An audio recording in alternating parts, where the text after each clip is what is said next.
আসসালামু আলাইকুম, সম্মানিত শিক্ষক মহোদয়গণ। আজকে আমরা দেখাবো আপনাদেরকে, যদি কখনো পরীক্ষার পরে আমরা একটা টেবুলেশন স্টোর করে রেখেছি, বাট দেখা যাচ্ছে মাঝখানে বছরে এসে কোনো শিক্ষার্থী আমাদের কাছ থেকে তার ট্রান্সক্রিপ্টটা চাচ্ছে, একজন শিক্ষার্থী চাচ্ছে, সেক্ষেত্রে আমরা তার ট্রান্সক্রিপ্টটা কিভাবে জেনারেট করে দিব এই জিনিসটাকে দেখাবো। এটার জন্য সবার প্রথমে একটা ব্রাউজারে স্মার্ট পাঠশালার অ্যাডমিন প্যানেলটাকে লগ ইন করে নিব। এরপর সোজা এক্সাম থেকে চলে আসবো, প্রথমে এক্সাম টেবুলেশন এসে আমরা একটু চেক করে দেখবো আগে আমার যে শিক্ষার্থী আমার কাছ থেকে তার ট্রান্সক্রিপ্ট চাচ্ছে, বেসিক্যালি তার টেবুলেশনটা সেভ করা আছে কিনা। আমি দেখছি যে সেভ করা আছে।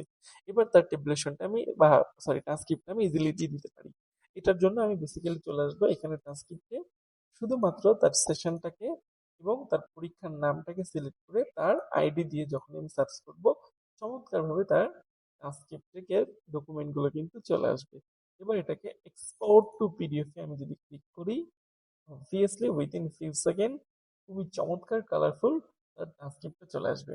এবং এটাকে আমরা চাইলে সেভ করে তাকে পাঠাতে পারি, অথবা আমরা প্রিন্টারের সাহায্যে এটাকে প্রিন্ট করে তাকে আমরা দিয়ে দিতে পারি।